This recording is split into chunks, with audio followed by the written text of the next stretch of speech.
gambobuza ku bantu baffe tubabuzaako nga bulijja abatwagala batugoberera betumanyi betamanyi otherwise Rasbag ku 0703511589 naye nga yenze ziwa Hamza Cheyune tutandike n'akalulu kerosi akalulu k'abakyala wakalabye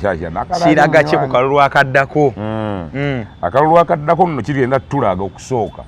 nti olaba kano kabadde kavolongoto bwe kati then akaddako ate gigenda beera migere kano kabadde mivuyo myerere then ate akajja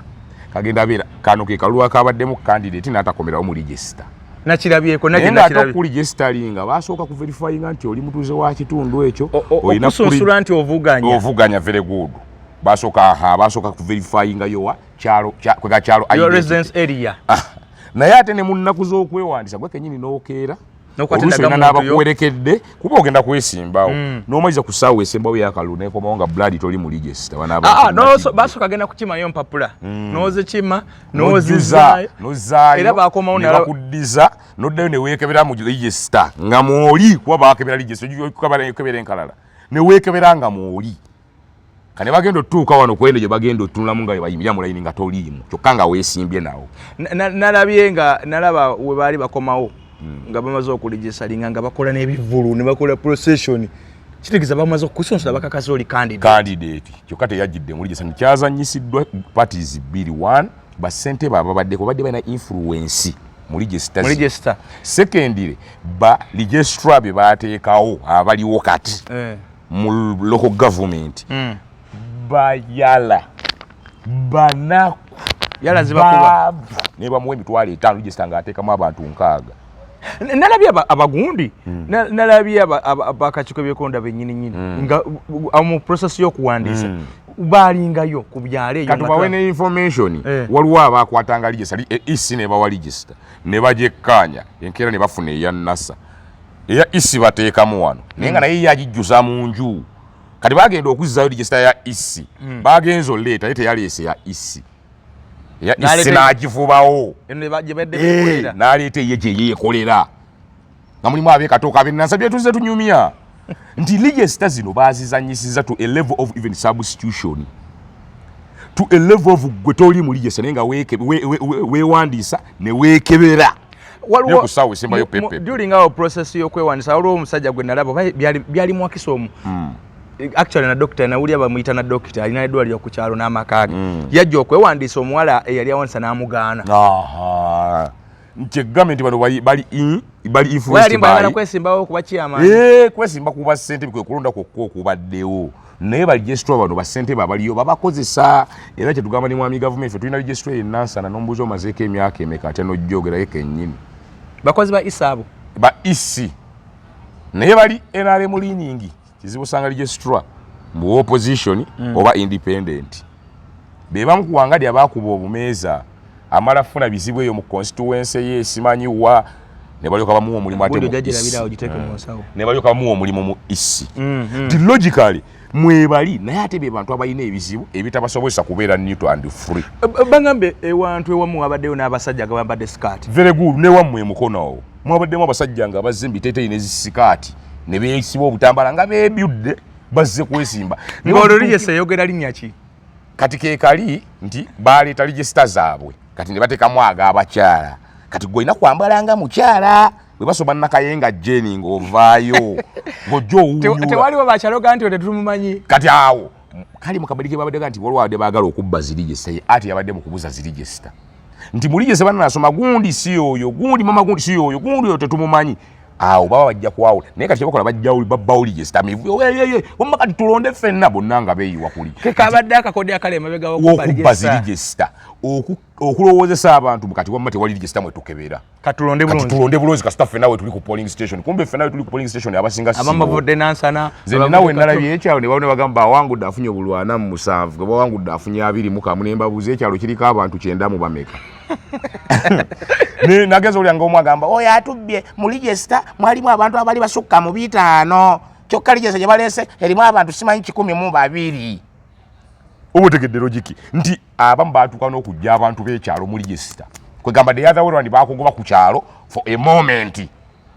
ne bamala okweronda kati atajja kuddayo atakuwa ebbaluwa eraga nti oli wa kyalo bakola register ezo sibe bana ba electoral commission eggali baana baabano ba local government leaders abaliko ab'okubyalo be baawa ate emirimu be baakwata ne babateekera babazza mu system registrar tuula bwati nga basentebe bonna abamanyi ku kyalo n'akulaga nti kasaba muwadde register ya division kati division yaffe ya Nassana erina ebyalo 23 oyo registrar wa division aba mugagga kati olwo kiraga ki ku kalulu akaddako akabasente ate akalulu akalaga 1 era banyi tebagenda kudda mu register 2 abantu bagenda boycotting okulonda tolabye abamu sente bamu ne babigaana 3 abamu bagenda kayu era bitundu bimu akaba n'abakyala bakayiye daga fete tugenda londa ate tebajja londa ne beekyanga osinagamba according to embeera eri wante musobola beera muveewo mugende owa isi gwe basindise n'amera fenga tetujja londa twamaliriza nti ebyo tugenda kuddamu tubirabe emivuyo obutalonda boycott tinewe kunaaba okulonda kuwedde kino kyekisajja kirugendo laba ssentebe nga abantu bamwagala ssentebe yeefuga n'akagurupu ke nga n'abantu ku kyalo bali byabwe kiki more of it tusuubire okulaba mu kalulu akajja tusuubire mu kalulu kano akatandika era sikiru okulaba abantu nga betta balonda si lwakubiri leero tetwogeranga 28 lujja balakubiri ojo nagamba ku kivumbi twalanga bagenda mukwata enkera ne bamukwata kadde ero lwakutaano balonda lwakubiri tunagenda tuka kulwokubiri ojja kuddonga ojja kuŋŋamba balina bagenda okutta wala bagenda okwetta akalulu kerose kero omusajja akwata convoy namba afuna mutwalo buli mwezi ye n'ateekamu convoy nambulu zaafaaki kati kizibu okujjawo juga bye bamanyi abalogo b'okubyalo yasobola okukuloga n'akukyusa ensingo logically nti tugenda nlaba ne bloodshed mukalulu kano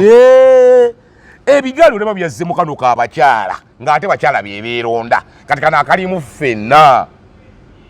on top of that abaali badde basalirawo akalulu kano bo beetamwa kano akalulu ka bwassente bwe kaali badde kasalawo batuuze abalina ensa ku kyalo si bawoyowoyo kuba oyo omwami n'oyo be bakuzizza ekyo be bannannyini baana abo abakadde b'oku kyalo nti n'omukadde bwaga tugenda londa wano n'abazzukulu be bamanya naye abakwadde be byatutama ekikulu mmwe mubitutamya zigenda owera ssaawa 2 ng'eyobaga okulonda kuwedde byabakama bagakutandika nnya bo ziwera 2 okweno kuwedde naye nti bo already owa isi baamusasudde waabwe ye tagaana kubala nti logically kano tetugenda mu kalulu tugenda mu volongoto w'abasajja ba LC wanuzi era nze wano nsaba busabi nti nedda katonda atuyambe ne bannamateeka muveeyo mukana akadde katonda nga akkiriziza emyoja mujje mutusomese tubajjayo tutya mu buyinza just in case basentebe be basinza baka emivuyo essaawa zino nzigalidde muli gye sitonzigyemu n'abalonzi baggwe ne bwerangirira kyokka nga ate okimanyi wakyankananya nkujjayo nti anjagala amateeka gajjayo bassentebe nti tusuubira ki blaza tusuubira okwekuba tusuubira okweyoola mu kalulu kano tusuubira olaba abantu abakonkale bagweri chairman yalina emyaka 8 alemedde ku sitampu bamusanga ojalaba chairman bwana okagwawo bino tebigenda babya mirembe jjukira ate bino byakaluka mu mugongo oli emyaka emyezi enondo ono ne lwaki akakiiko kateekawo kaluka mu mugongo nga kamanyi nti emuvyo gisinga kuba simanyi naye oba gavumenti eyagala nnyo nga ate sente bazifulumya gavumenti ekikola kagenderere nti gavumenti mu system yayo kati ate ezo sente toyogera ku kya sente bazibba katugambe bwe tutyo zaakoze eki golaba biki bye bakola basaba bilioni 5 mu bbiri bakola ki n'akalulu bakoze eki ligesa ze batuweeterezaako zaamalawo bilioni 5 mu bbiri kuba bye bawuliriza ligesa mutuwandi bilioni 5 mu bbiri tezakoze kalulu kano sinnalaba we zaakoze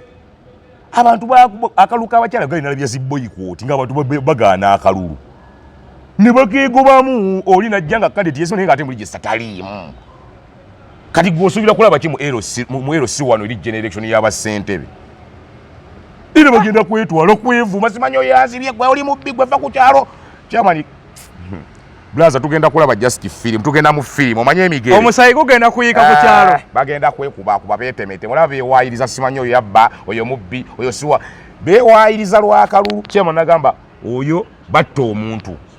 bino ebya mobu ku kyalo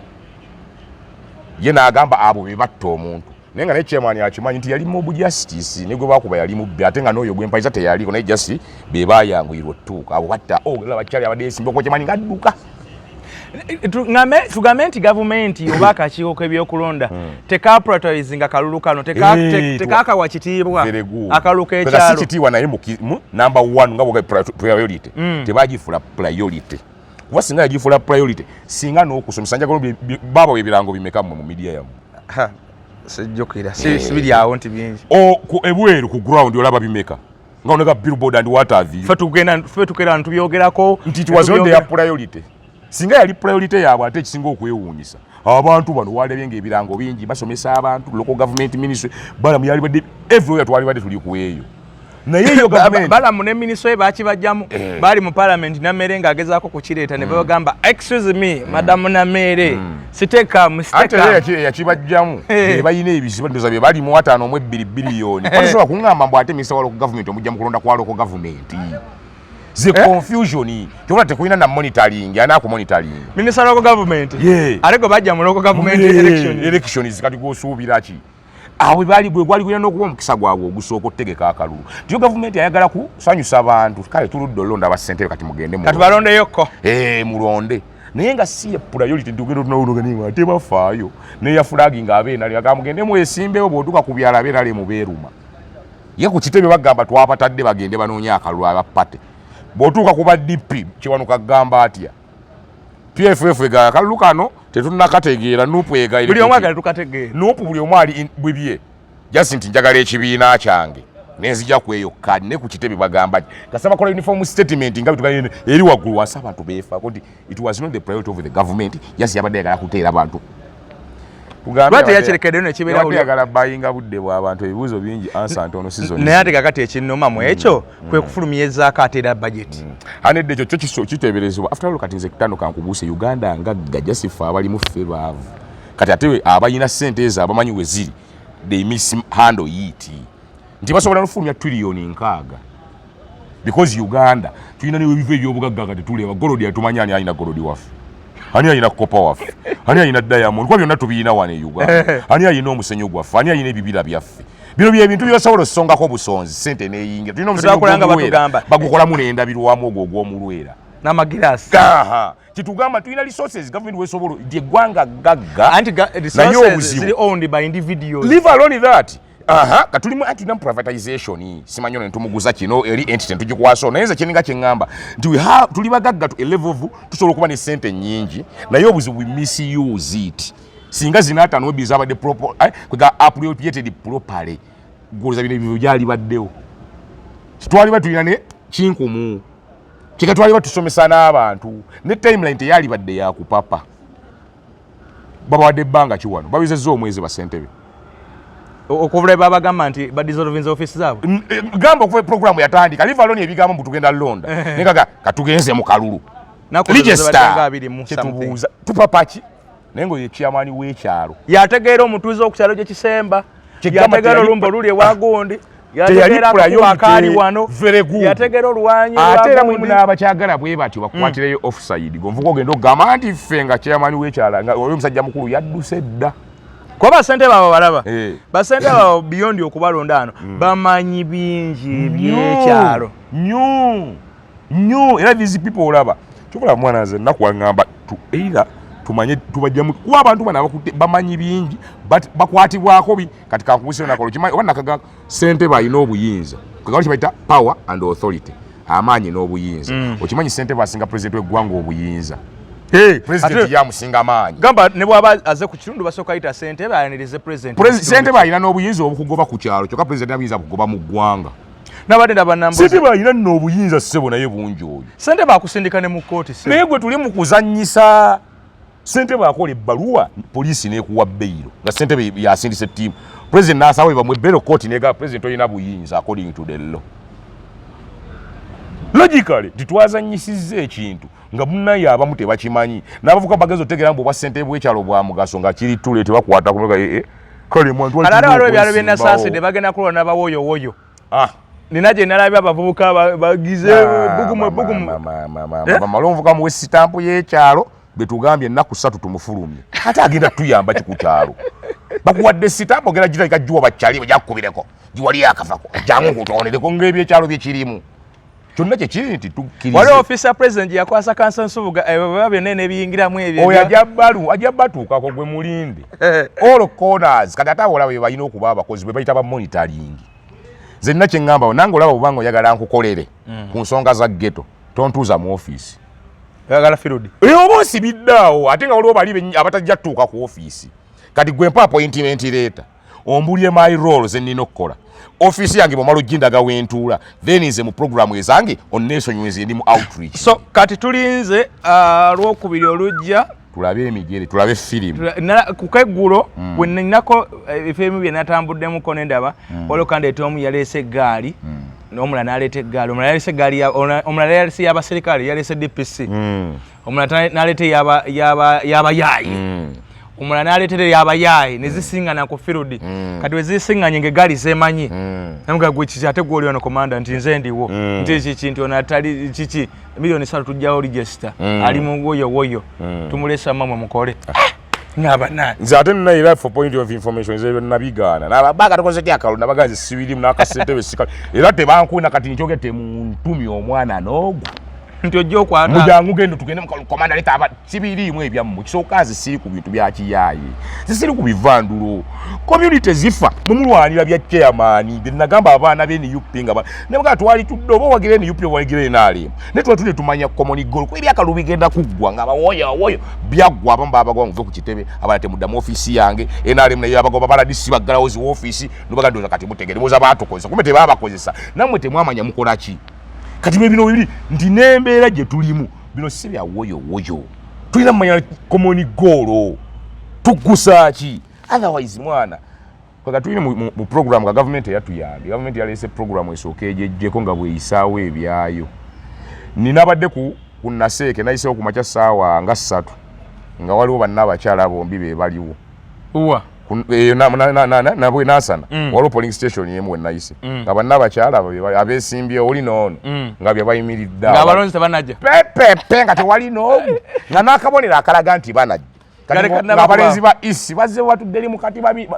tewali na kabonero kalaga nti abantu banajja nagenza owulya musimanya yawangu yawangu na 18 naye process eno byabaka majavuze omwaka guno oba taamu eno oji evaluating otya okuva ku presidency MOP level councillors by elections kati wero si wano oji evaluating otya byabaka nyiza muwanga 70% nga ne percentage nene njimuwera ka generation kali tikagwa ne kana akasigadde singa tugamba ati ku evaluating kana akasigadde 70 tomwadde nyingi kwegamba kali jeno ngono gamba mu jeno ne utandiko kamenya ndi kumenya tugereka abase kana akatambula akabakyala 2% ku 10 asateka ko percent kiba 10 2 sina 10 2 why 2 olwensonga yagaye tulonde yakitaddewo kyo that's all ze max ze wafunye nti ono omwana yatadde erinnya ku pen amini ku lupapula ne bamuwa 01 waliwo gye bangambye mbu emivuyo gyabaddeyo akakiiko ne kakonfirming nti emivuyo gyabaddeyo naye n'agamba tewali kyakola yayogeredde ku national level nti okulonda kw'abakyala kubaddemu ebivyo mu bitundu ebyenjawulo eby'eggwanga naye kuwedde ng'akulaga naye kenyini tasobola kitegeeza kuwedde tetubiddamu tubikoye kyekiriga nti balinga ababadde bayagala obyeyambula mu bayise mu kiyita mu lujja misinde simanyi ne kana akabakyala kabamu apiiru kabamu ogenda mu kooti teri kalulu kataliimu apiiri kati owaabawa era owaaba otya kooti base evaluatinga nga mu generation bagamba mbu ez'ebyobufuzi simanyi giwaabirwa mu kooti bweziti so kati ne wano balina tubuulira kooti kinaye nga still you can appeal kati obujulizi buba butya okwata vidiyo nolaba abantu abali boba bonna bwolina waliwo goyinza okujja nga waliwo kati ngekyo nti bagulirira abalonzi bateeka abasajja mu register nga n'amannyo ogalira ebifaananyi obirina ng'olaba abasajja bali basimbi bulayini baleeta register etali ya isi ng'ebya ddala sample ogina nti eno si ye ya isi nti chairman yaleeta abantu abatali balonzi baamuno n'amannyo nogundi weekatoko nogundi weegundi yalondera wano nti kasita oba ne evidence mu sector mu mbeera yonna sikkata nti obujulizi bulina faanagana g'oli wadde buganjize banziba ku butampandiisa mu register okwo okulonda kuddibwemu kubajjukira n'emisango gino egiwaabwa mu kkooti gibeera n'ekyokusaba banziba aveeyo banziba tuddeyo bagobe kati kyekiriwo nti buli omu gwe bakutte tulina kuddayo mu bitundu byaffe nze bwe ntunire wange nga amunabweru north one chairman yakazoganyizza atya 1 bajjamu abantu mu register kati nze obujulizi mbuteeka wali tu ku ssaawa y'okulonda baamisinga baatabula essaawa za isi yagamba kutandika 5 paka 8 bano baatandika ku makya zigero ya ssaawa nyanga bo banyuse kiza tu oba otegedde logic obujulizi gw'obukuŋŋaanya mu stayiro yo obukufe valinga naye nanti akakiiko simanyi kooti bweneebigira naye nalaba wano abantu balinanga obujulizi nga bufanaganira bintu ko esi byataddeyo guidance nabiki naye nga bakugamba kannamunsawo yatambula era ne wano kannamunsawo lwakuba n'ekirala kati bino ebyobufuzi birina timeline bituuka ne bikoma nti we mwesimbawo olwopa obutasukka bbanga bweriti katulinde oba banaawaaba oba nga nze nsaba mugende muloopa abantu abo ababazoganyiza kuba tebazimbawo abasimbye abasajja mulayiniza abakyala bwe mba ndeesa abasajja bannwanirire nga ndi mukyala nsuubira okuwa abantu service keekaali nze ku kyalo ekyange abakubye abantu mulayini seesiga abantu nti banannonda nendeeta abeebule ne bweya ne bannonda nsuubira obbaweereza bange waliwo yabadde abala yalabira ni empanvu ennyo okugibala yagitandikidde wakati abamu n'abaleka waliwo neyayimiridde nga bali basatu n'abalako ono awangudde n'agenda waliwo gwe mmanyi yabajja Butambala n'abateeka mu register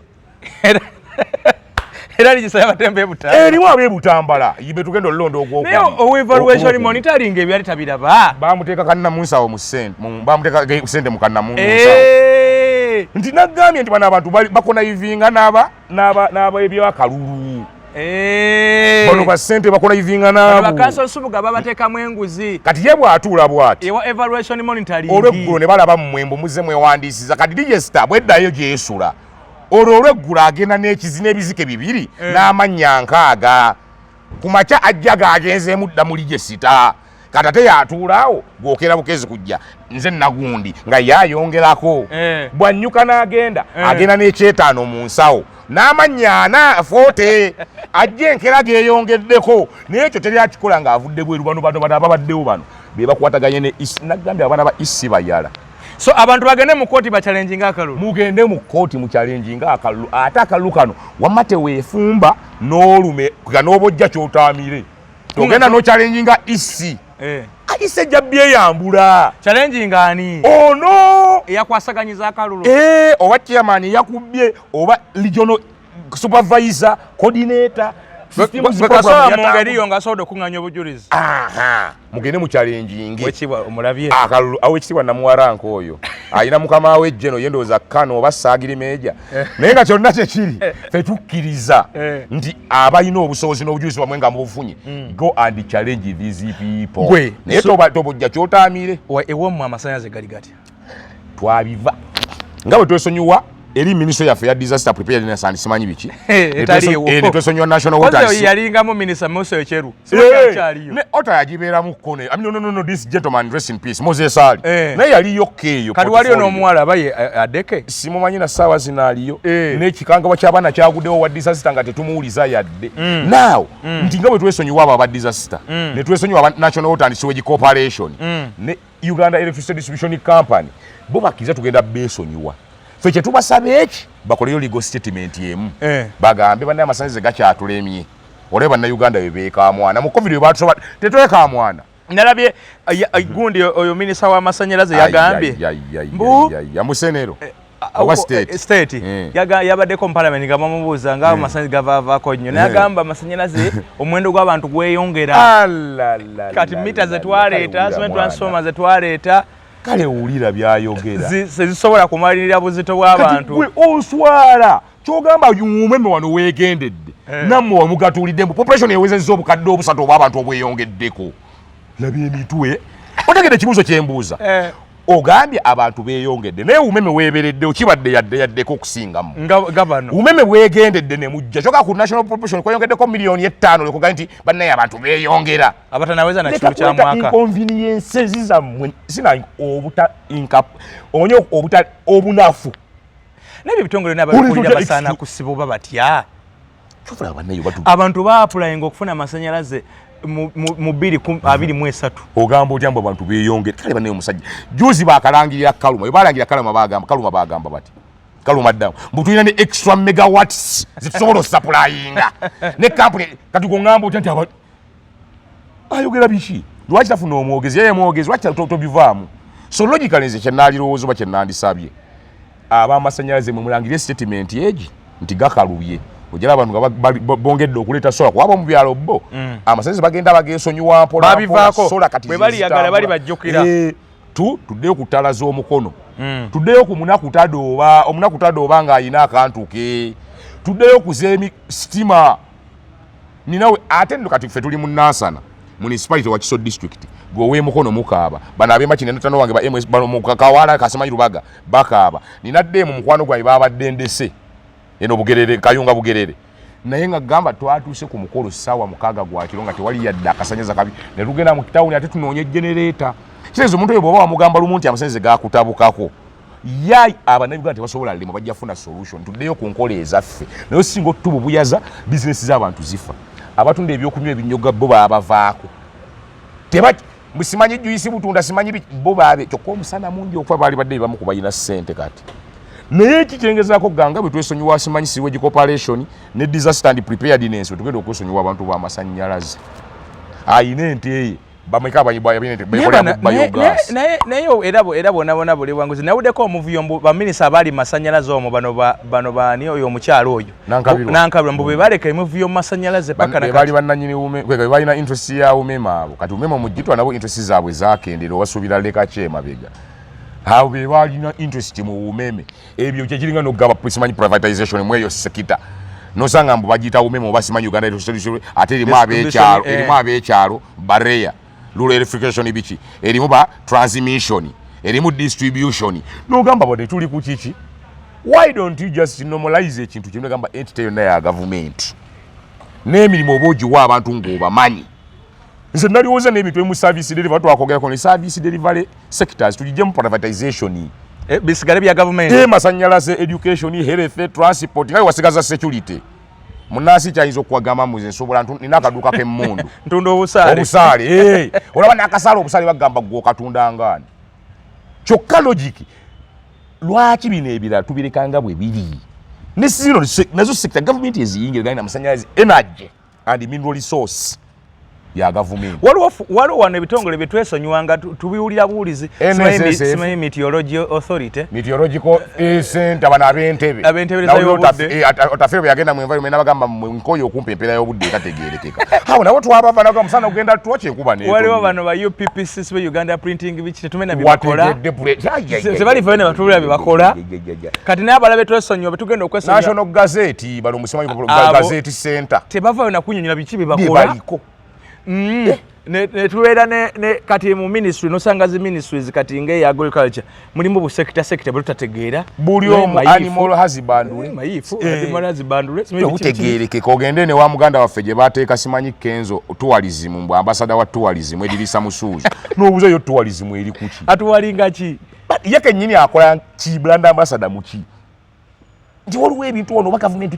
tulabika tukyali kusanyusa abantu buli muwaali NSSF oyo namwesonyiwa NSSF nkuyisa emirundi emeka olinga ab'amasannyalaze ba Uganda Electricity Distribution Company waliwo kana wano guro